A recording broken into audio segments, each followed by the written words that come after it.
Greetings everybody, thanks for joining me for another episode of Albums of the Week. This time I'm starting things off with some metal, because I need a metal injection to get myself going this morning. Peace Sells, But Who's Buying by Megadeth. I just listened to the 2021 reissue of the LP. It sounds just as bad as this album ever has to my ears. It's probably sourced from the remaster of the album, but in my opinion, it just hasn't helped. So I'm now going to try the stereo layer from the DVD audio. I'm not exactly sure when this was released, probably around 2002 to 2004, something like that.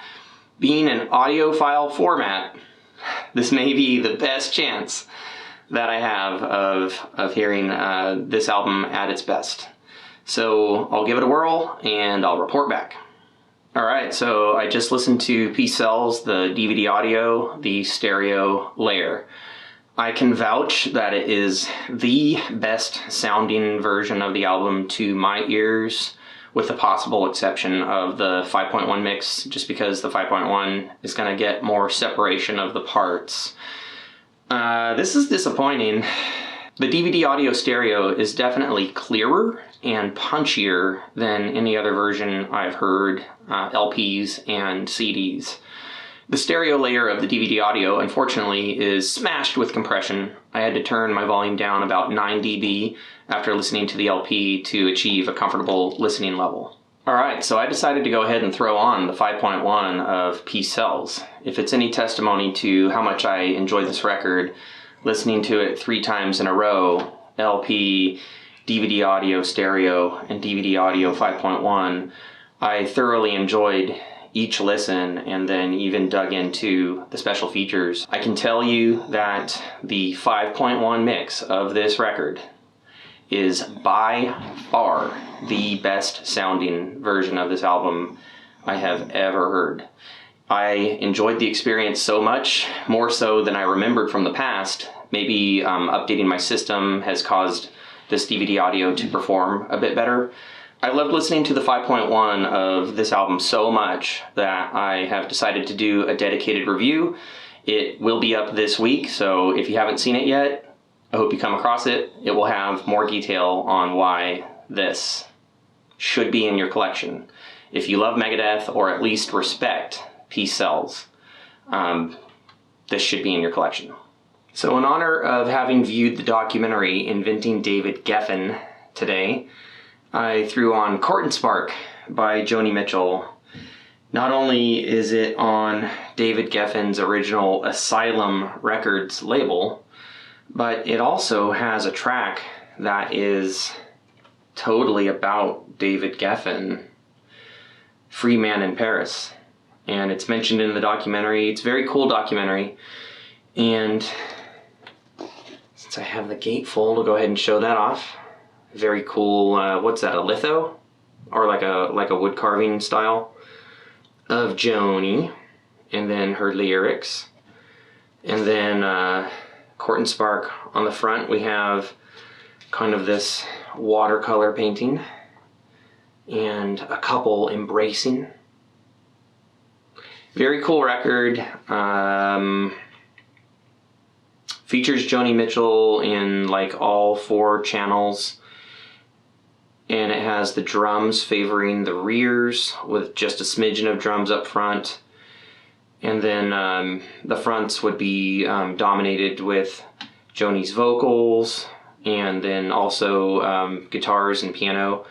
And then the rears also contain things like steel guitar and other flourishes. So quite an acceptable quad mix, and quite a lovely album. Joni Mitchell's Court and Spark in quad. And now for me, it's on to Genesis Live. Okay, so Genesis Live, the next album in my series of comparing the original mixes to the later multi-channel remixes.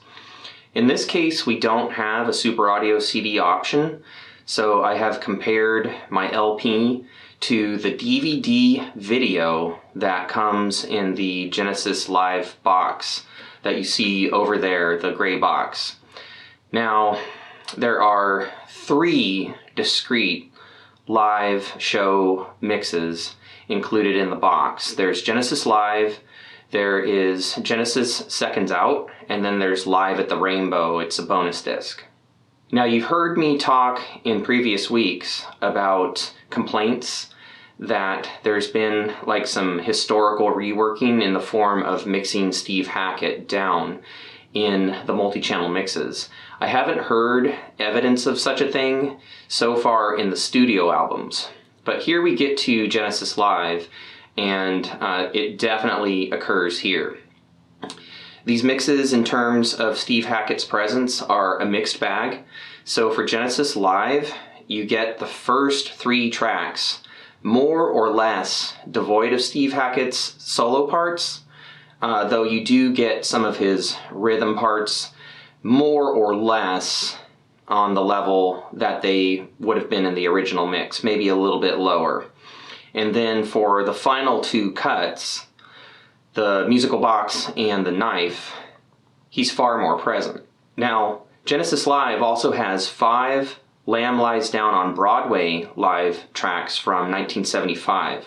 And again, it's interesting that the first 3 tracks are this time almost missing Steve Hackett entirely, and then the final 2 tracks actually have some reasonably prominent Steve Hackett parts.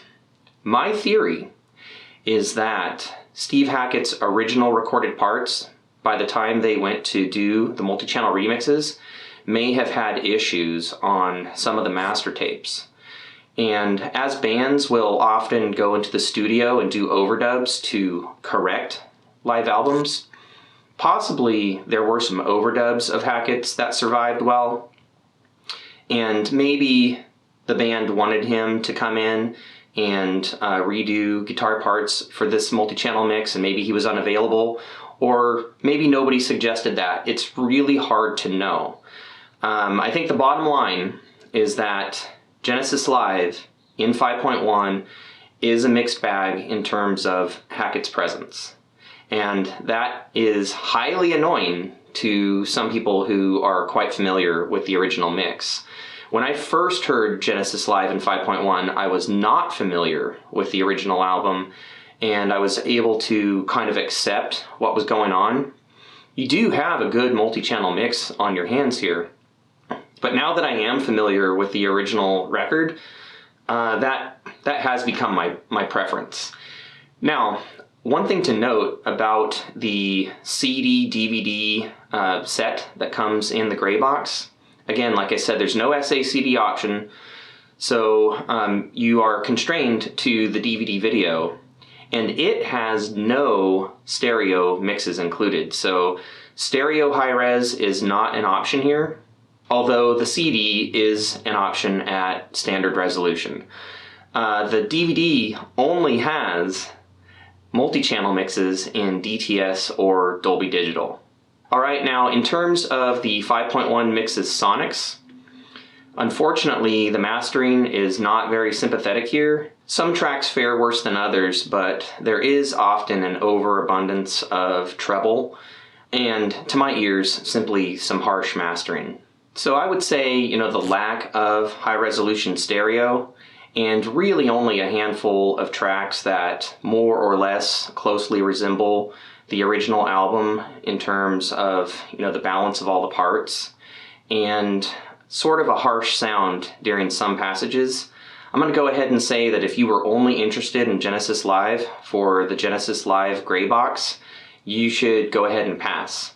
In upcoming weeks, I'll be covering Genesis Seconds Out and Live at the Rainbow.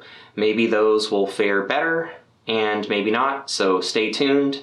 Now, as for me, I'm on to my international album for the week, and then after that, I'll probably try to get around to uploading this for you. So, see you soon. Alright, so we're closing in on the end of Albums of the Week, and it's time for the international record. This is Rodrigo y Gabriela from Mexico. Such a cool duo. I've actually known about these artists for a while. A friend of mine was super excited, wanted me to catch a couple of metal covers, like Metallica songs, performed by a Latin American duo, and it was indeed these two. So this is a very cool record. I love the sleeve, this dragon eye.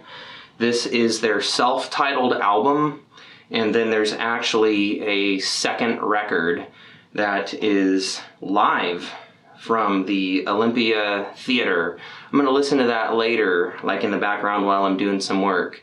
But this record is super cool. So self-titled, Rodrigo y Gabriela.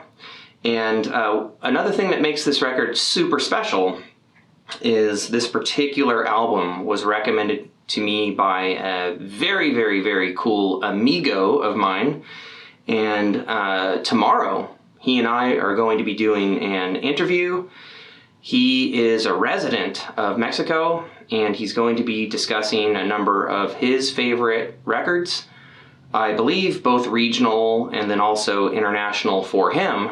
So I asked him to just simply give a description of the records that have made an impact on him as a resident of Mexico, and I want to invite others of you that are watching from whatever region of the world you are from or you reside in. If you have a number of records that you would love for the rest of the world to know about, then we could do a talk as well. And so I'm very excited to talk to my friend tomorrow, and you can look forward to seeing that as its own video in the near future. So I had an excellent time listening to this album. It's just wonderful, and if you are into Latin American guitar work, you just can't fail. All right? So that will do it for Albums of the Week. I'm going to be uploading this very, very soon, which for you'll see it instantly, right? I appreciate you watching. If you like what I do, don't forget to like, subscribe. If you haven't, ring the notification bell. Leave your comments about any of these albums or albums that you'd like to see covered, and get a hold of me somehow in the comments or on Life and Surround Facebook or on quadrophonicquad.com. Get a hold of me if you would like to do a Quest for the Best Albums from Around the World segment. I would really love to hear from you. So thanks a lot, and I'll be seeing you again soon.